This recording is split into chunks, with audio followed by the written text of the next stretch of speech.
I'm Kiana, and I'd like to share with you an animation I made recently about my experience with depression. But before that, there's a bit of information you need to know.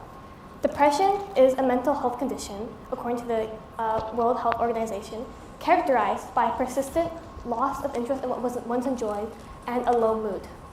And it's something that I struggled with for over 6 years. I know from experience, unfortunately, that one of the hardest parts about living with depression can be imagining a future without it, which is exactly why I think it's so important to discuss this topic from the perspective of someone who's recovered. This animation details my experience with that recovery. I hope that it can give you hope, or at least insight into what it's like having depression. Please enjoy.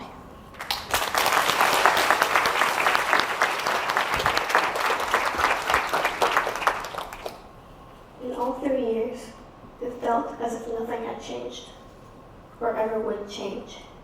Like I was walking on the beach in a straight line, my footprints stretched out for miles behind me in the sand. The tide never quite close enough to wash them away. I tried to stop walking. Then, of course, I had to start again. I found myself waiting at a crosswalk, walking home from what is now a fond memory, smiling, even though I was alone. And I thought, there were 3 years between my first attempt and my second. I promise I'll wait another 3 years for my third. I remember laughing, thinking, I'm never going to make it that far.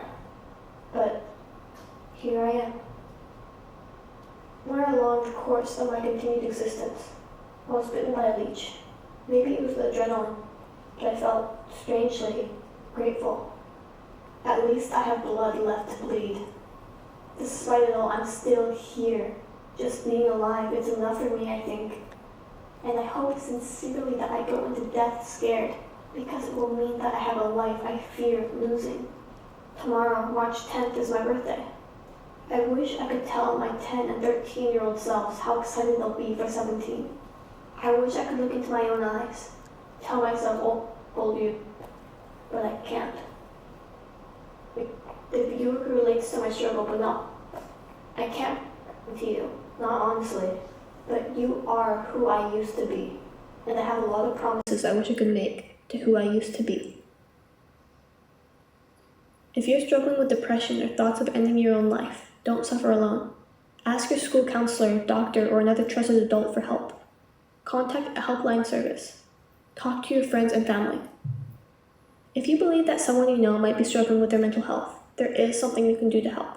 Look for warning signs, such as talking about death, withdrawing from social circles, or saying final goodbyes. Even outgoing, happy-looking people can have depression. Ask sensitive but direct questions, offer compassion, support, and understanding. And, if it's necessary, get help from a trusted adult.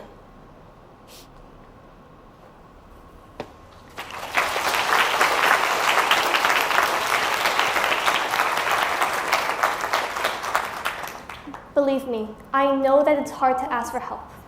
I know that it feels like nothing will ever get better. I've been there too. But the American Psychiatric Association have found that the overwhelming majority of people with depression will eventually respond well to proper treatment. Even the small things, like talking with others about your mental health or getting better sleep and exercise, can help. You do have a future. It's out there waiting for you. Recovery is never impossible, and it's worth the pain getting here, I promise you. Even the pain of getting bitten by a leech. So, once again, thank you for being here.